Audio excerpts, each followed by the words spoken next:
Imagine handing over the keys to your entire production environment to an AI walking away and just trusting it to not only write your application code, but to autonomously provision the underlying servers. Yeah, and monitor the billing metrics while it's at it. Right, and mathematically prove that it didn't introduce a critical security flaw. I mean, a week ago, that scenario was essentially science fiction. Oh, absolutely. But today, after AWS released like 45 distinct architectural updates in a single week, it is actually your new operational baseline.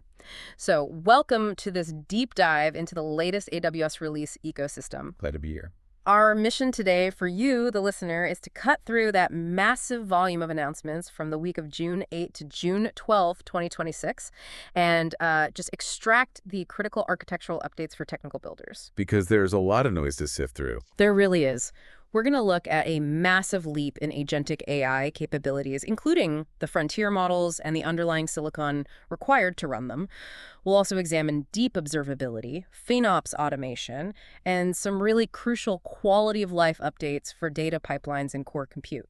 And we're keeping this strictly focused on the technical realities, right? Exactly. No fluff, just the facts, the mechanics of how they work, and their direct operational implications for your environments. Well, when you look closely at these 45 releases, you realize that the baseline constraints of system architecture they've fundamentally shifted. How so? What required a custom orchestration layer or, extensive manual provisioning just last week is now often handled by a managed API call, or just a fully automated agentic workflow today.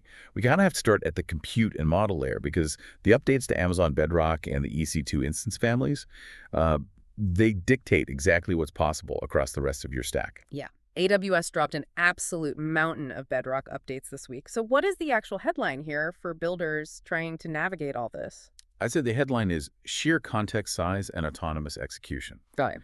We saw the expanded availability of OpenAI's GPT 5.4 and GPT 5.5 models in the U.S. East-North Virginia region. Right. And GPT 5.5 is specifically optimized for advanced coding, software operation, and long-running agentic tasks. But the big thing is, both of these models now support a 272,000 token context window. Wait, let's put that into perspective for a second. A 272,000 token context window means you are no longer just passing like a few functions or a single file to the model. No, not at all. You are passing an entire medium-sized repository along with the full documentation, the deployment scripts, and the recent error logs, all in a single prompt. Exactly. It's a massive shift. Yeah. And AWS also introduced the Gemma 4 family of open-weight models from Google DeepMind. That family spans both dense and mixture of experts architectures. They released the Gemma 4 E2B, which is designed for low-latency interactive use cases, all the way up to the Gemma 431B. And that one has a 256,000 token context window, designed specifically for reasoning-heavy workloads where you need to process, massive amounts of technical documentation simultaneously. Wow. But the most significant release in this category seems to be the general availability of Claude Fable 5. I saw the documentation refers to this as a Mythos-class model. What does Mythos-class actually mean from an engineering standpoint? Right, so it's a classification indicating that the model is built from the ground up for autonomous extended knowledge work. Previous generation models were highly reactive. Yeah, you give them a prompt, they give you an output. Exactly. But Claude Fable 5 operates differently. It has the capability to proactively self-update its skills based on what it learns during a task. Wait, self-update during the task? Yes. So if it encounters a new internal API in your codebase, it adjusts its own internal parameters for that specific session. And on top of that, it develops its own evaluation harnesses and mathematically verifies its work before delivering the final output to the user. It represents a fundamental shift in how we handle autonomous execution. That is wild. But running models with 272,000 token context windows and allowing them to execute continuous autonomous tasks requires massive hardware capabilities. Oh, absolutely. And AWS announced the new EC2 P6 B200 instances to handle this. These instances feature NVIDIA Blackwell GPUs, providing 1,440 gigabytes of high bandwidth memory. Which is just huge. Yeah. They're delivering up to twice the performance over the previous P5 instances. But what really caught my eye alongside the GPUs was the general availability of the M9G and M9GD instances, which are powered by the new AWS Graviton 5 processor. Oh yeah, that's a big deal. They deliver up to 35% faster performance for machine learning workloads, but the real standout feature is the introduction of the Nitro isolation engine. Yet the Nitro isolation engine is arguably the most critical infrastructure update of the week. Because when you're processing highly proprietary code bases or sensitive financial data through an autonomous model, traditional boundary security, which relies on hypervisor software configurations, is often deemed insufficient by enterprise risk teams. Right, because it's just software. And the documentation says the Nitro isolation engine uses formal verification. Instead of just relying on standard software boundary checks, how does formal verification actually guarantee security? Well, formal verification uses mathematical proofs rather than empirical testing. Instead of just running like millions of test cases to see if a boundary can be breached, AWS uses automated theorem provers to mathematically guarantee that the state machine of the isolation engine simply cannot enter a state where memory or execution context crosses between your specific workload and the AWS operator environment. Wow, okay. Yeah, it's security backed by cryptographic math, completely removing the hypervisor software from the trust boundary. And that mathematical proof of isolation is a hard requirement for enterprise adoption of these massive agentic workflows. Okay, wait, hold on. Even with mathematical hardware isolation, let's talk about the operational reality here. A 272,000 token window running unmonitored. It sounds scary. It really does. If I let an autonomous agent loose on a multi-step workflow with my proprietary codebase, how do I know it's not hallucinating a massive logic flaw or getting stuck in an infinite loop? The operational risk surface of an agent making hundreds of API calls behind the scenes sounds like an absolute nightmare to debug. And that is the exact operational concern every engineering leader has right now. But AWS addressed it this week by releasing the new Amazon Connect customer AI agent Traces. Oh, traces. Okay. Yeah. This feature provides deterministic visibility into the model's exact execution path. It allows your engineering teams to see the step-by-step trace of how an AI reasoned through a complex prompt. So you can actually see its logic. Yes. You can see the specific parameters the model decided to pass to an external tool, evaluate the exact JSON API responses it received, and definitively see if it timed out waiting for a downstream dependency. So it exposes the entire chain of thought and action. Exactly. You are no longer treating the model as a black box. This granular step-by-step deterministic visibility is the necessary counterbalance to deploying autonomous agentic models. You can set up alerts if a trace deviates from expected logic paths or if tool execution times exceed normal thresholds. Okay, so if we have deterministic traces to watch the AI, that makes me wonder if these agents are so good at reasoning through complex multi-step paths, why are we only using them for customer-facing applications? Couldn't we just point these exact same agents at our own messy cloud infrastructure? We absolutely can, and that is exactly what AWS did this week. We are seeing the deployment of agentic observability. AWS introduced the FinOps agent, which just entered preview. This agent automatically investigates cost anomalies and runs recurring FinOps workflows. Okay, but how does it investigate? What is the actual mechanism there? Well, when the AWS billing system detects an anomaly, the FinOps agent wakes up. It automatically queries Cost Explorer, correlates the usage spikes with specific AWS CloudTrail API calls, and identifies the exact IAM principles responsible for the spike. Oh, wow. Yeah. It then compiles all of that telemetry into a root cause summary and posts it directly to your engineering Slack channel or ticketing system. So essentially, AWS built an autonomous agent whose sole purpose is to rapidly and publicly shame me in the engineering Slack channel when I forget to spin down a massive GPU cluster before the weekend. Exactly. It operates with zero latency between the anomaly detection and the root cause analysis.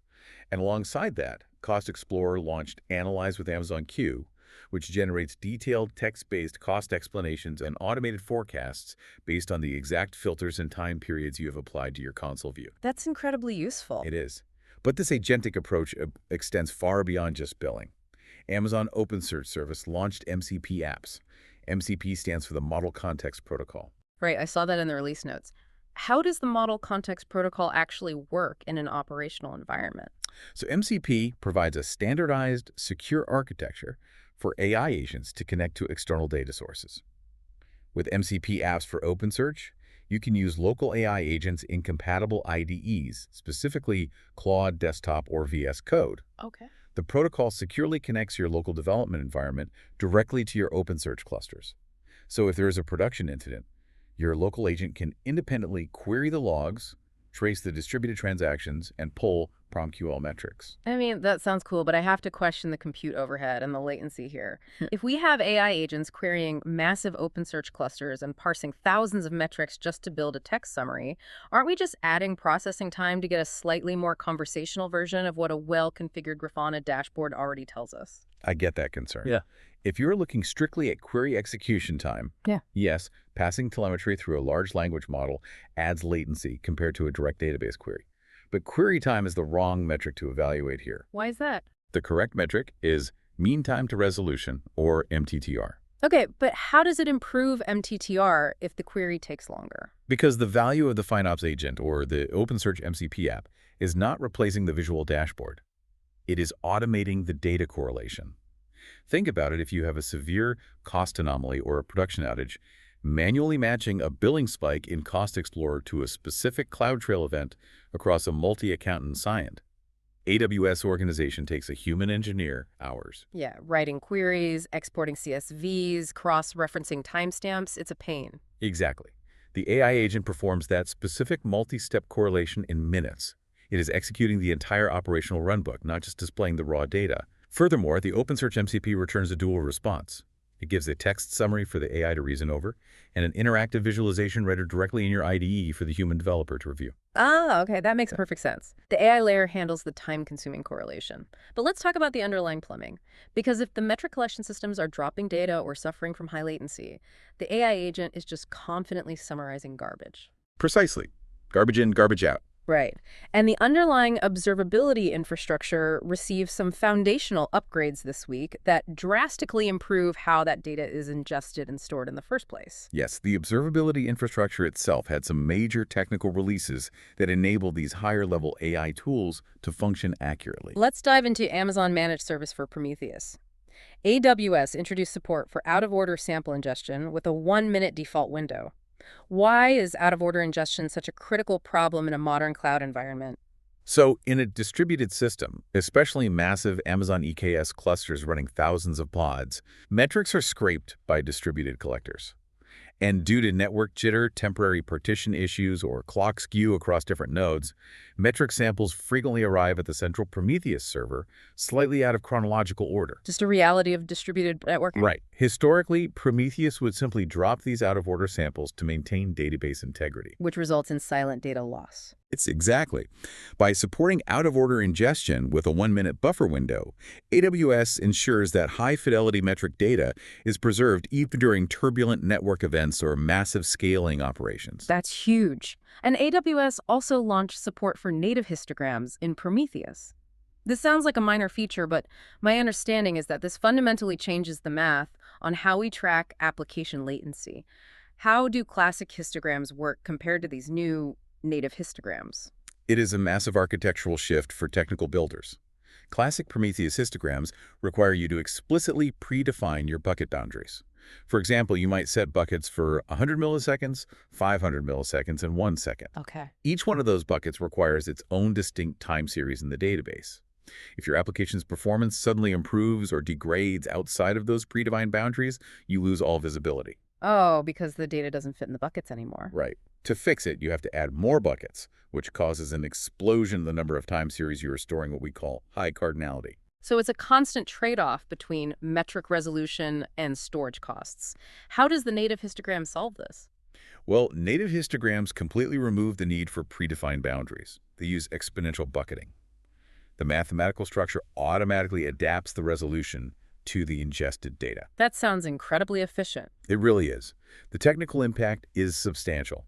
A classic 20-bucket histogram that previously required 22 distinct time series to operate now only requires one single time series to store the entire distribution. Wow. This drastically reduces your active series count while delivering highly precise tail latency insights. Wait, if native histograms dynamically adapt their resolution and scale their own buckets based on data variance, do teams lose predictability in their monitoring costs? I mean, how do you accurately budget for a time series that dynamically expands? You maintain budget predictability because of the billing mechanics AWS implemented alongside the feature. Amazon only charges for populated buckets that contain actual data observations. You do not pay a single cent for empty buckets in sparse distributions. So you get the massive mathematical resolution without paying for the dead space. Exactly. This allows you to run highly accurate histogram quantile queries to track the 99th percentile of your application latency without the traditional high cardinality cost explosion associated with classic histograms. It's a highly optimized billing model based entirely on your exact utilization.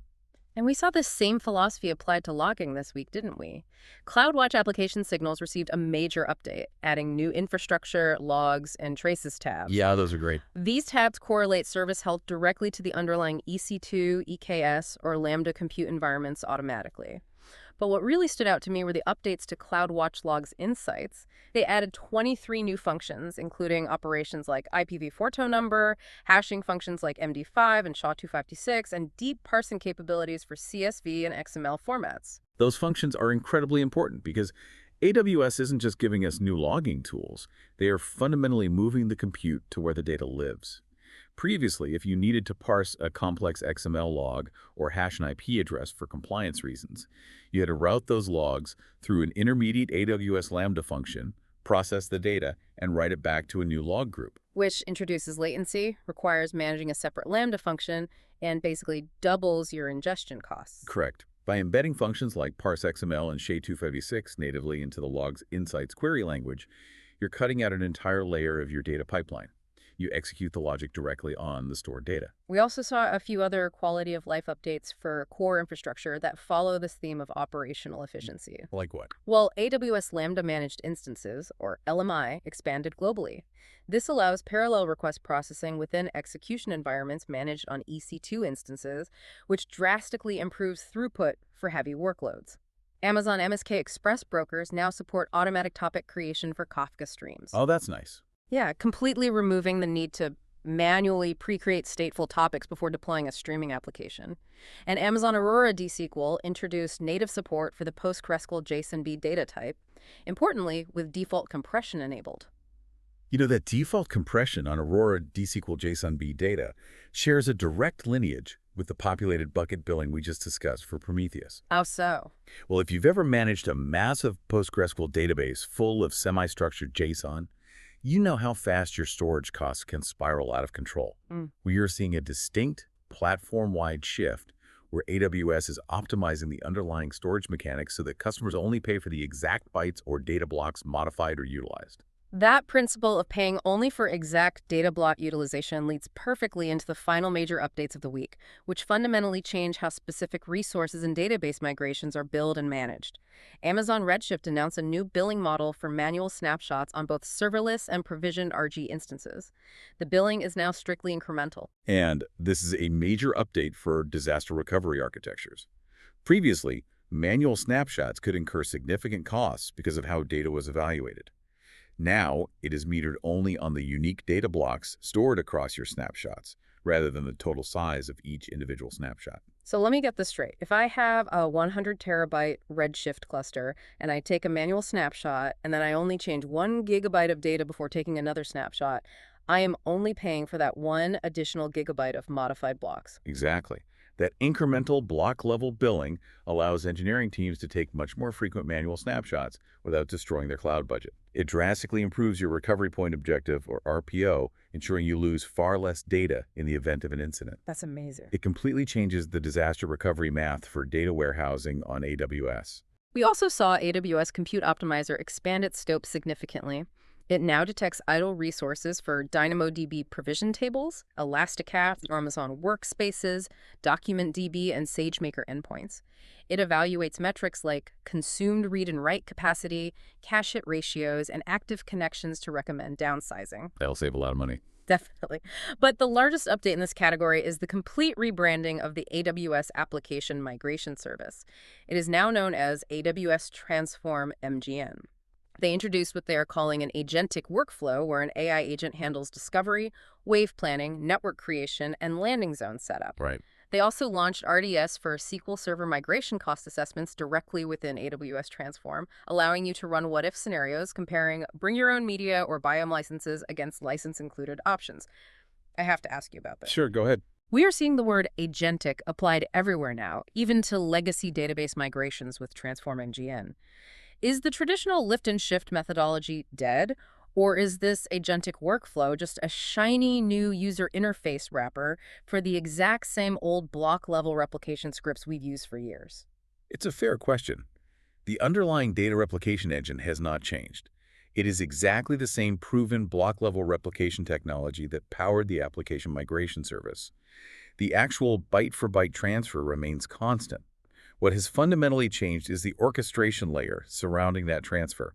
The AI agent is not moving the bytes. It's doing the heavy analytical and configuration lifting. Okay, but what does that actually look like in practice during a migration? It means the agent is automatically analyzing the source servers, accurately sizing the target EC2 or RDS environments based on historical performance metrics, analyzing the complex license compatibility for things like SQL Server, configuring the target virtual private clouds with the correct security groups, and mathematically planning the migration waves to minimize downtime. That's a lot of manual work eliminated. Exactly. Those orchestration and configuration steps are traditionally where enterprise migrations stall. The actual data transfer is easy. Configuring the landing zone is hard. The agent automates the provisioning, solving the human bandwidth limits that plague large migrations. All right, to summarize everything we've covered in this deep dive for you, we analyzed the deployment of massive frontier models, specifically Claude Fable 5 and GPT 5.5, both featuring 272,000 token context windows. We examined the introduction of the new Graviton5 processors and Blackwell hardware required to run them, specifically highlighting the mathematical formal verification of the Nitro isolation engine. Right. We also detailed a fundamental shift toward agentic tools, managing FinOps, executing observability correlations, and orchestrating legacy migrations. And we covered the underlying infrastructure optimizations too, like Prometheus native histograms utilizing exponential bucketing, CloudWatch logs, Insights adding native parsing capabilities, and Redshift moving to incremental block-level snapshot billing.